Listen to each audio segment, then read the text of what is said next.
Morning world, Zippy Trev here. So, a little bit of exciting news. Roll the intro. Hi, Zippy Trev here, and welcome to my channel. Hope you get something out of it. Rightio worlds, the new temp gauges have arrived. They're here. They actually look a little bit smaller than the old ones. So I hope they fit in my holder. So as it's raining again today, I guess I'll be fitting these up in between showers, but that's all right. So the new temp gauges here. What I'm going to do, okay, so what I'll do is I'll take the gauges out of the box. I've got a pot of water ready on the stove to go, so I'll just light that underneath, put both ends of the temp gauges in there and just watch them together and make sure they both rise at the same time.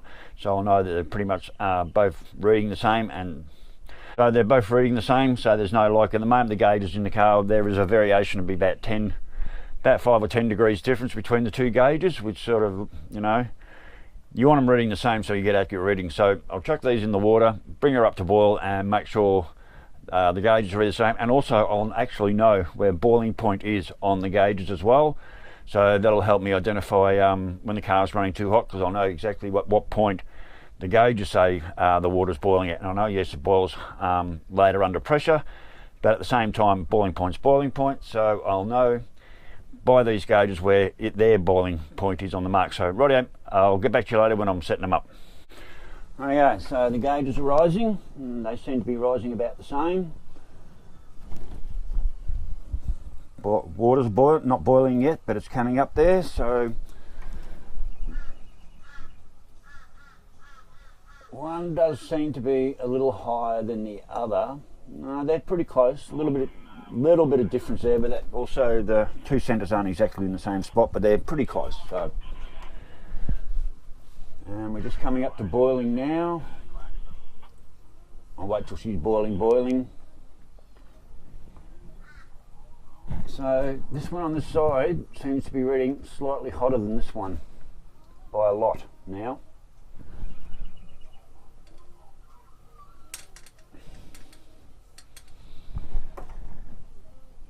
Yeah, okay, that one's moving up a bit quicker now. I'll move it around.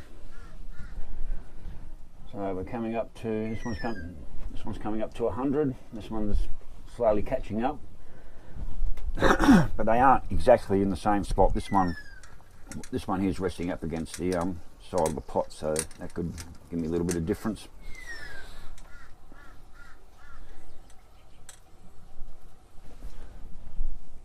So the one on the edge of the pot's actually in the boiling water, and this one here isn't quite in the boiling water yet. So 100 Celsius looks like boiling. So 100's boiling according to these gauges. And there is a slight discrepancy, but like I said, one of the centres is up against the side of the pot, which would probably make it hotter, and the other one's a bit more in the middle. And that one's holding at 100, and that one's coming up to 100. So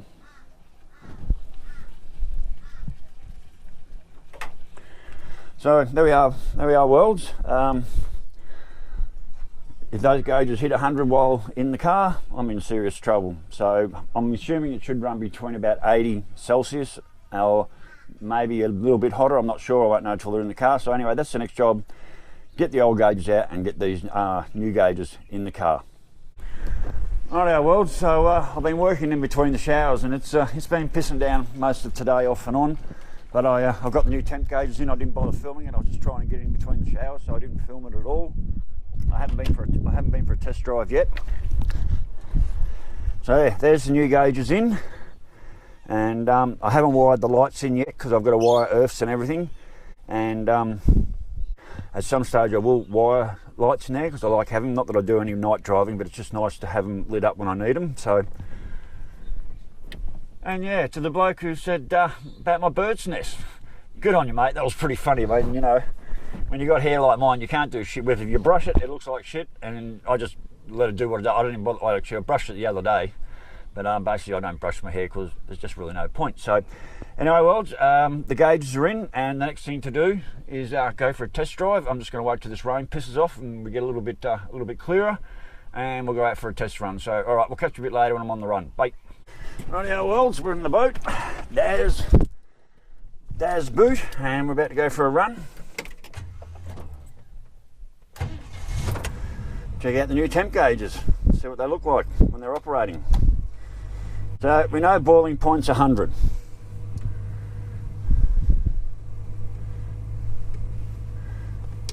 Other news. So some other good news with the extractors. I put on the local shipbook page after a welder, and a guy came around from a reputable place and went over the extractors and said, yeah mate, I can fill up all them holes. Sorry, my glass is fogging up. And I can tidy up all them shitty welds, and he's just going to do it all for a pretty good price. So they're in getting sorted out, and they could be back by tomorrow or Sunday, being Friday today. And also I've got a mate of mine, hey Glenn, thanks mate, down in Victoria, who's sending me up another stock standard valley or inlet manifold. Now it's off a Commodore, but that doesn't matter. It should fit the same, and just the water jacket ports are in mint condition. So he's posting that up for $250 posted. I'm still going to keep an eye out for like an Elbrock or a Redline or something like that, but at this stage I've got a almost brand new intake manifold valley coming up from Victoria, and that should be here hopefully next week or the week after. I'm not in a hurry to put that in straight away. And it's I don't know the difference between a spread bore or a square bore. I think I do. I think the spread bore's got the 4 holes, where the square bore's just a big open one. So I'll have to hunt up some gaskets for that.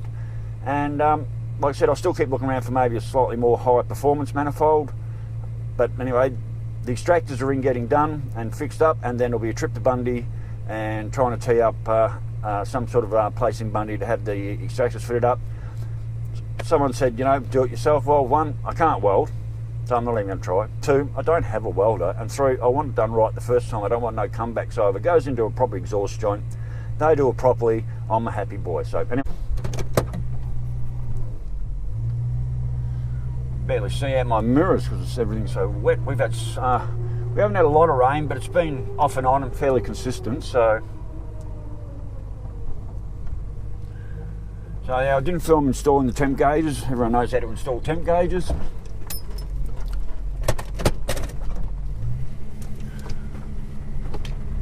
Oh, and some other interesting news.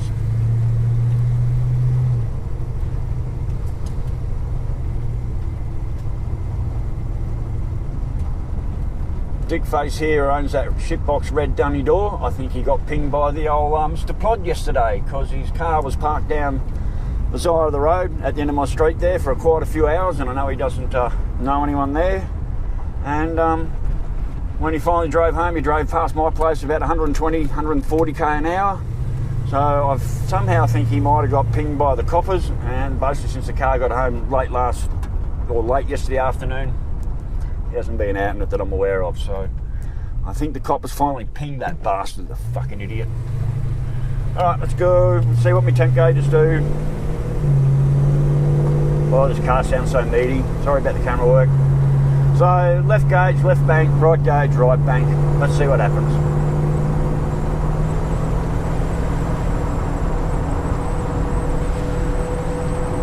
So I'm assuming it should sit around the 80-degree Fahrenheit Celsius mark. These are Celsius, not Fahrenheit. I'm not used to dealing in Celsius.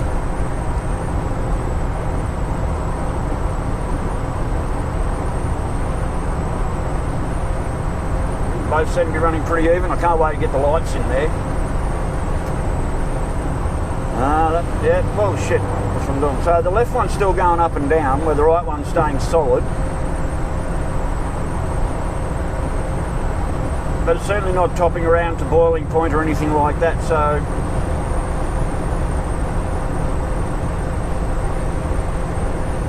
I've pretty much got this, I've pretty much got old Daz boot here about 85% sorted. Yeah, so that's just gone round to the 100 there. That's boiling point.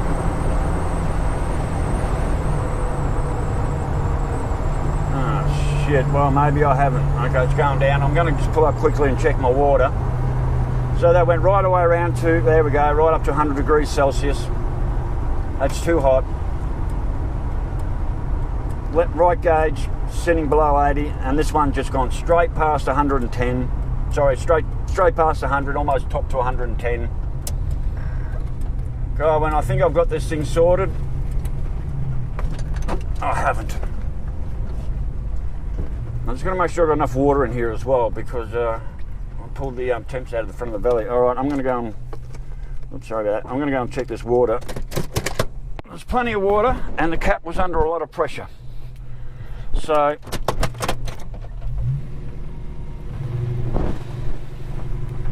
maybe I haven't fixed anything. With the other gauges in, I've been driving around for the last 2 or 3 days with those other gauges in, and everything was looking wonderful. Am I going to make this turn? No, I'm not. So there's plenty of water in the radiator, and that cap was under a lot of pressure.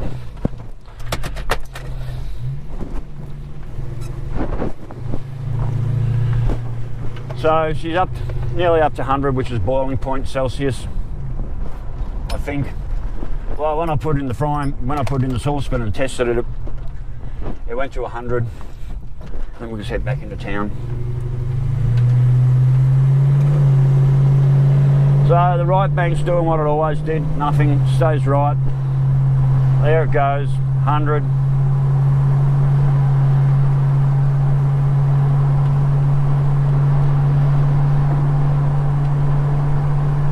Alright, oh yeah, 100.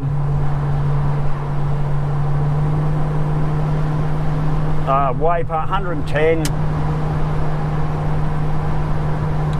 Damn it. Thought I had this fucking sorted. Well, the next thing's pop the radiator, throw a shitload of vinegar in it and drive around with vinegar in there and see if that makes any difference. But right at the moment,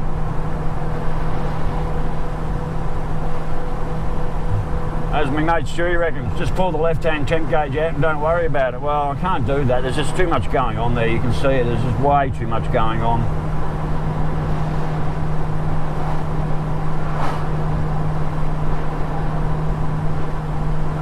Maybe it'll settle down on a long trip. I'm only coasting at 50 mile an hour. Oh, jeez, look at that. Oh my God. That's almost off the fucking gauge. I should have left the old gauges in. I thought I'd fixed it. So there's definitely something going on in there.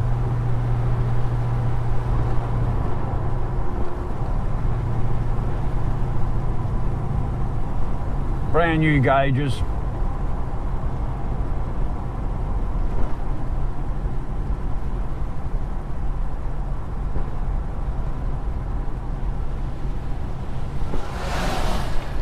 Rightio, so the next thing to do basically is pull the radiator out, put that sacrificial radiator in, give her a good dose of vinegar and run it around for a couple of days, and flush it with bicarb. As one of the videos said, sorry, I shouldn't be doing this while I'm driving, but as one of the guys in the video, you've got to neutralise the pH or bring the pH back to some sort of normality, and by doing that you put bicarb soda in after you've run vinegar through it.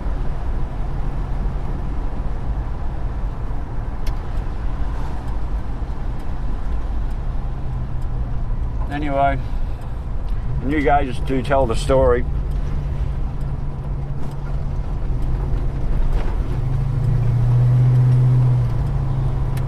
I'm not even sure I would want to drive this all the way to Bundy. That's a 120 mile round trip, or in the new money, that's a 200k round trip.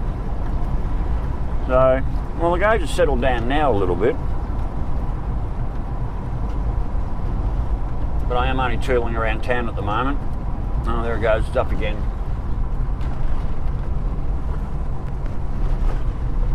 So the right bank's sitting perfect pretty much, and that left bank is just all over the shop, so.